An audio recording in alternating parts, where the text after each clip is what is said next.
Olá,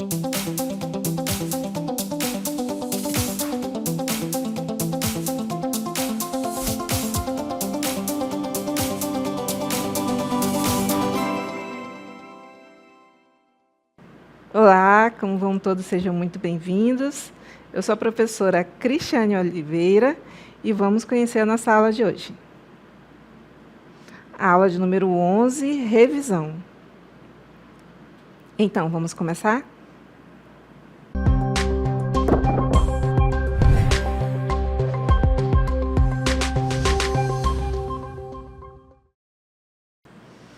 Então, a nossa temática de revisão vai ser toda relacionada com biodiversidade. Vamos começar aí com o conceito de biodiversidade, né, que foi convencionado aí, com pontos importantes através de documentos internacionais, né, relacionados ao meio ambiente. E a biodiversidade trata-se da variabilidade de organismos vivos de todas as origens, né, compreendendo, dentre outros, os ecossistemas terrestres, marinhos e outros ecossistemas aquáticos, além dos complexos ecológicos de qual faz parte, compreendendo ainda a diversidade dentro de espécies, entre espécies e de ecossistemas.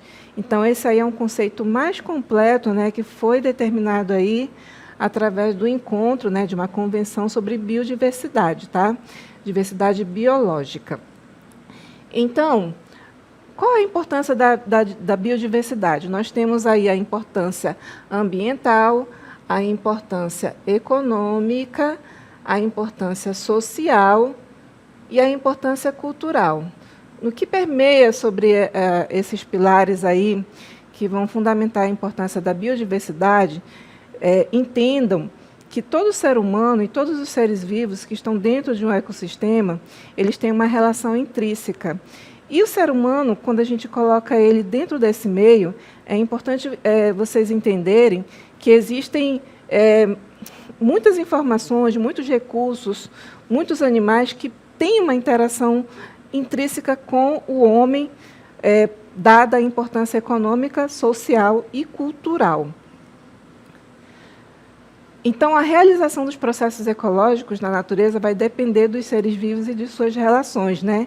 No que diz respeito à inter-relação dos organismos vivos por meio da cadeia alimentar, né? O que torna possível o fluxo de energia e matéria, né, nesses indivíduos, além da variabilidade de características genéticas.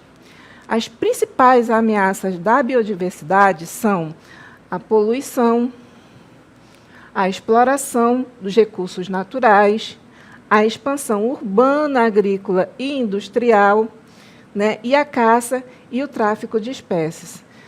Todos esses itens que ameaçam a biodiversidade estão ligadas às ações antrópicas. Isso é importante observar, a ação do homem interferindo aí no meio ambiente.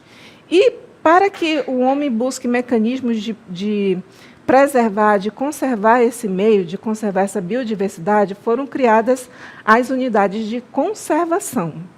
Então, as unidades de conservação são áreas naturais protegidas por lei que têm o objetivo principal de conservar a biodiversidade e os recursos que estão ali. Essas unidades desempenham um papel fundamental para a proteção desses ecossistemas, das espécies presentes neles, das paisagens naturais, além de contribuir para o bem-estar humano, fornecendo serviços importantes como a regulação do clima, a purificação da água e a recreação. Informações importantes sobre a biodiversidade, no que diz respeito à nossa legislação, nós vamos entender um pouquinho. Atualmente, o Brasil possui 728 unidades. Olha quantas unidades de conservação, sendo que existem diferentes tipos de unidades. A gente vai exemplificar algumas aqui. Cada uma recebendo uma classificação de acordo com as suas características de prioridade. No Brasil, né, essas unidades elas foram criadas, instituídas a partir de uma lei, lei de número 9.985, feita na virada do milênio, né, no ano 2000. Essa é a curiosidade sobre as UCs. Mas vamos aprender a diferenciar um pouco elas agora.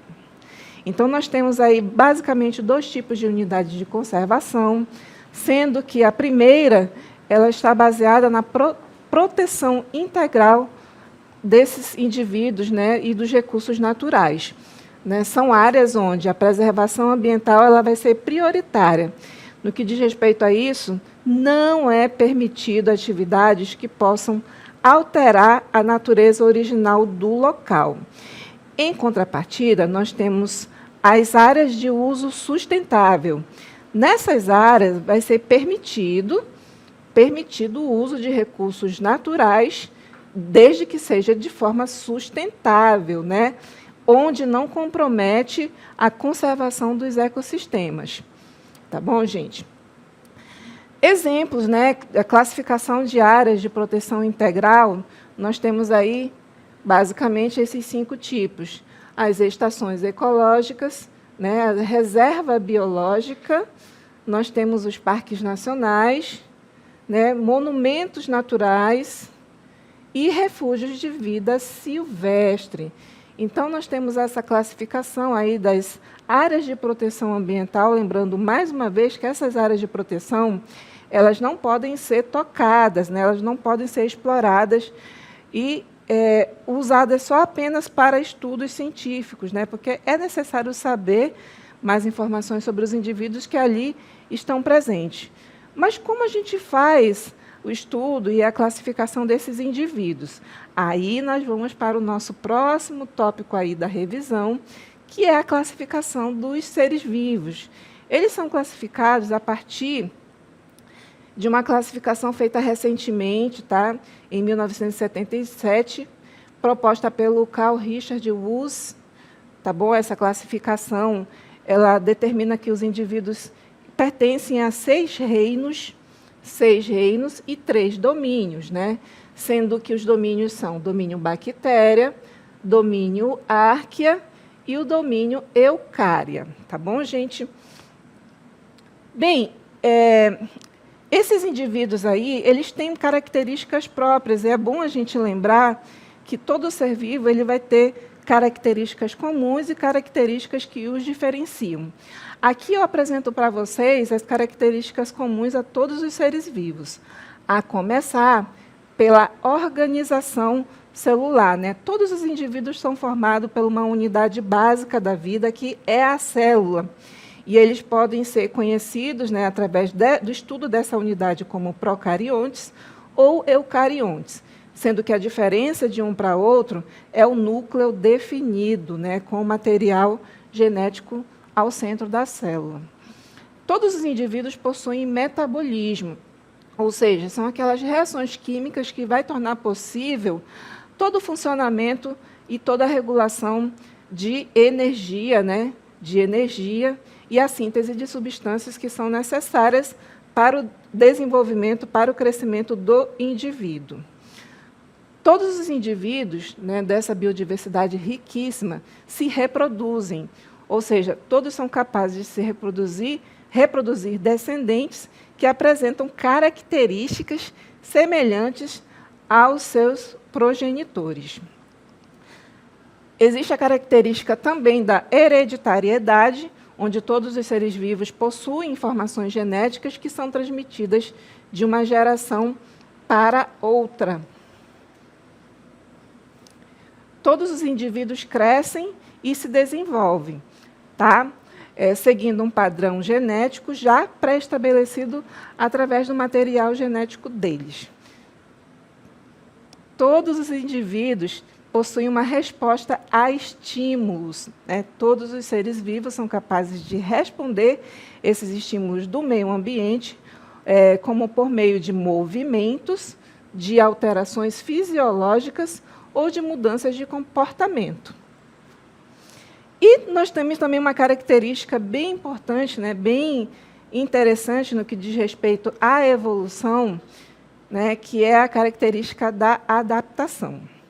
Então, esses indivíduos, todos os seres vivos, são capazes de se adaptar ao ambiente em que vivem por meio de alterações fisiológicas ou comportamentais, que lhes permitem sobreviver e se reproduzir com mais sucesso. Alguns são o processo de seleção natural e acontece também, em alguns exemplos, a mutação genética. Como nós estamos vendo aí, duas espécies bem diferentes, né, o camaleão e as aves, né, tendo suas características baseadas na sua sobrevivência, por exemplo. E por falar em diversidade, continuando a falar sobre diversidade e fluxo de energia, né, o que é importante quando a gente faz estudo da biodiversidade, vamos conhecer um pouquinho aí sobre o reino vegetal. Então, o reino vegetal, também chamado de reino de plantas, das plantas, ele é caracterizado pelos indivíduos que têm esses conceitos aqui. São autótrofos, né? Ou seja, eles produzem o seu próprio alimento e possuem um pigmento, né, que são chamados clorofilas. Então, esse tipo de indivíduo, ele, por meio da energia solar, realiza o processo chamado de fotossíntese. Né? As características dos indivíduos que fazem parte desse reino é serem eucariontes, né, serem autótrofos, são seres fotossintetizantes, são pluricelulares ou multicelulares e suas células possuem estruturas como, por exemplo, os vacúolos, os cloroplastos e a celulose. A classificação dos indivíduos desse reino, né, permeia aí por dois grandes grupos. Aqueles que possuem vasos, né, são plantas vasculares, e eles são conhecidos como pteridófitas, gimnospermas e angiospermas. E há aqueles que não possuem esses vasos condutores, né? Eles são, nesse caso aí, avasculares, ou seja, há a ausência desses vasos. E esses seres são conhecidos como briófitas. Então, exemplificando aí, as briófitas estão sendo mostradas aí através do exemplo dos musgos.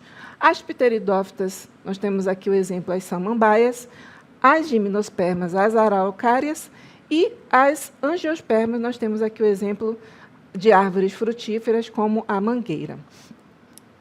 Então, as briófitas são plantas de pequeno porte, né, o primeiro grupo.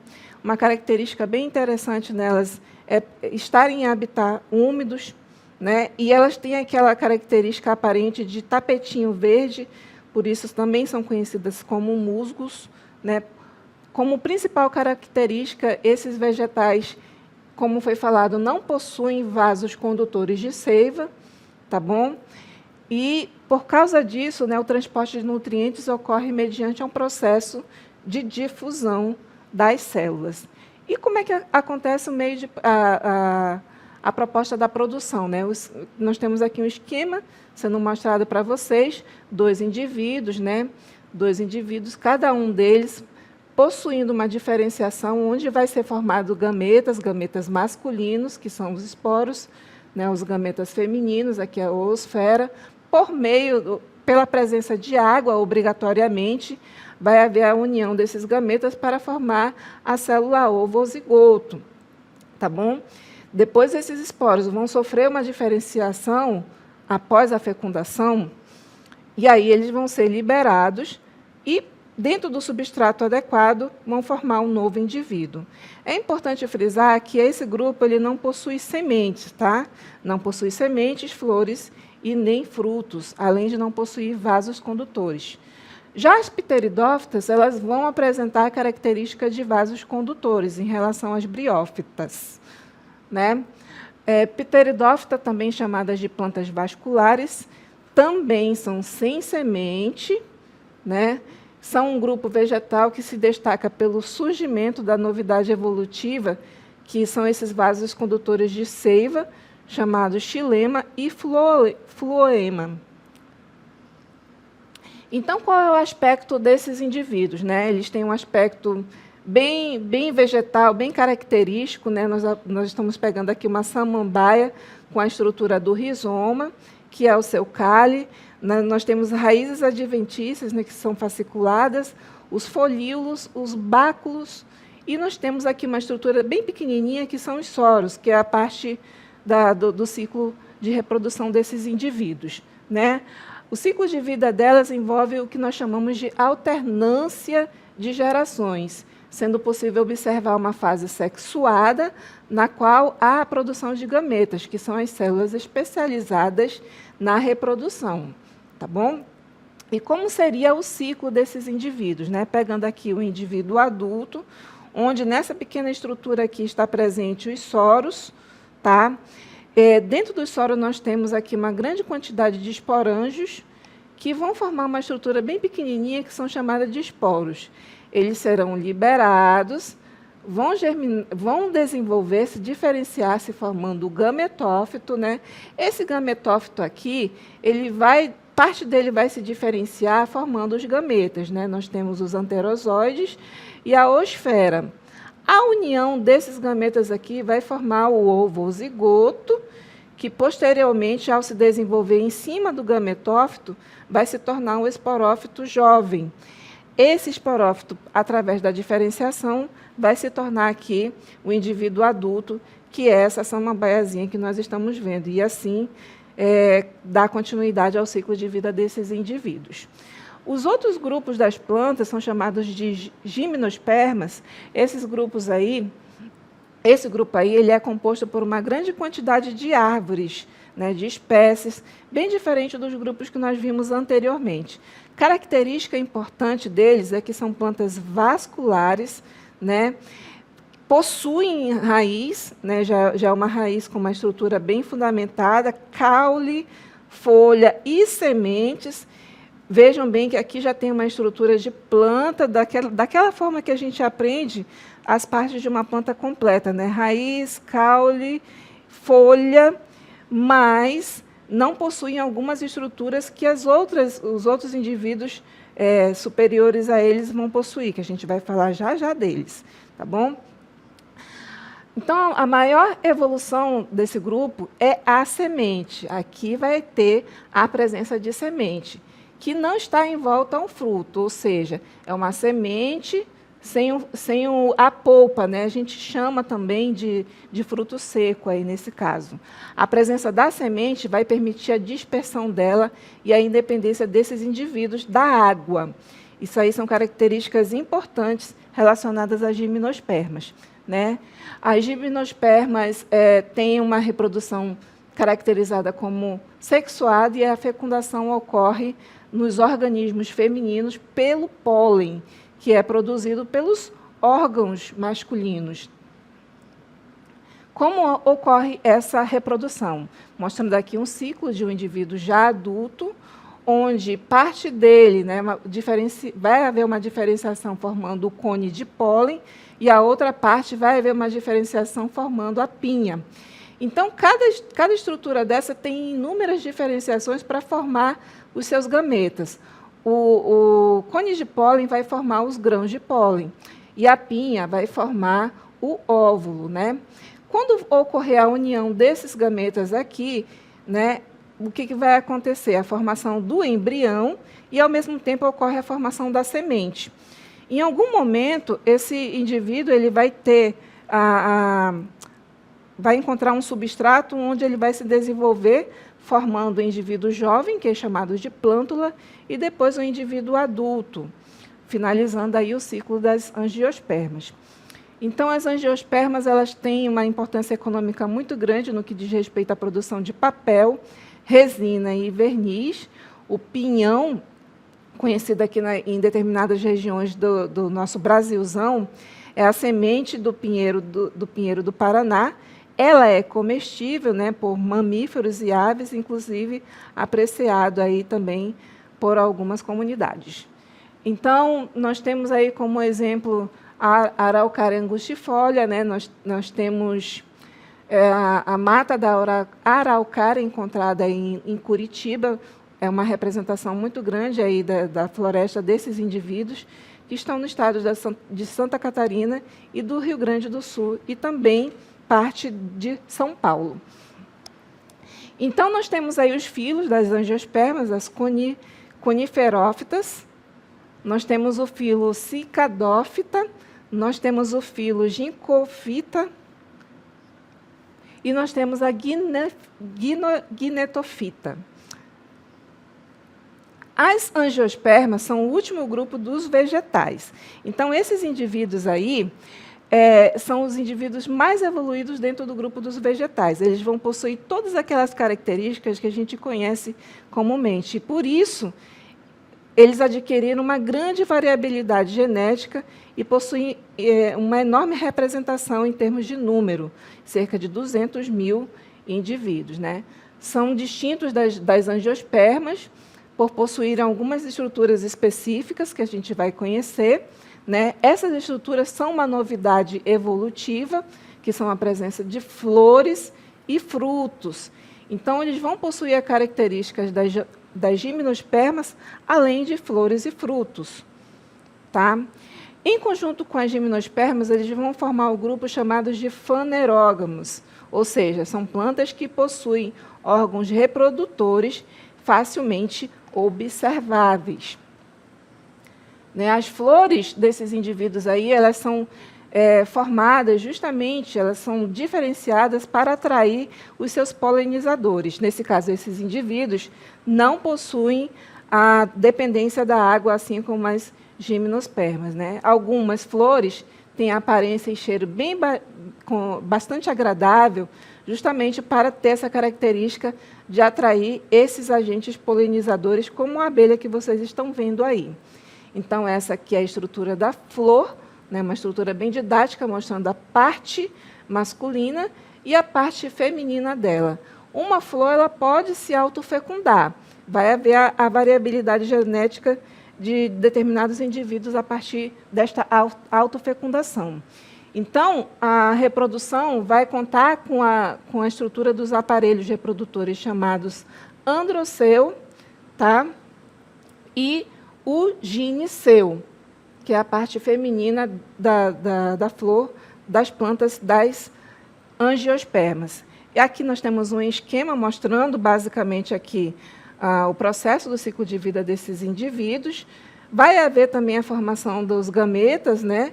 Onde a união deles vai formar o ovo zigoto, que vai se desenvolver formando o embrião, isso dentro do fruto do indivíduo, né? E essa semente, ao encontrar aqui um meio fértil, né, um meio propício, ela vai germinar, desenvolver-se, formando o indivíduo adulto. E esse aí é o ciclo de vida desses indivíduos, tá bom? O gineceu representa a parte feminina, como eu falei para vocês, onde vai ocorrer aí a presença dos óvulos, formados pelo conjunto de tegumentos. E essa aí foi a característica dos indivíduos mais evoluídos dentro do reino das plantas. Espero que vocês tenham gostado aí da nossa revisão e até a próxima.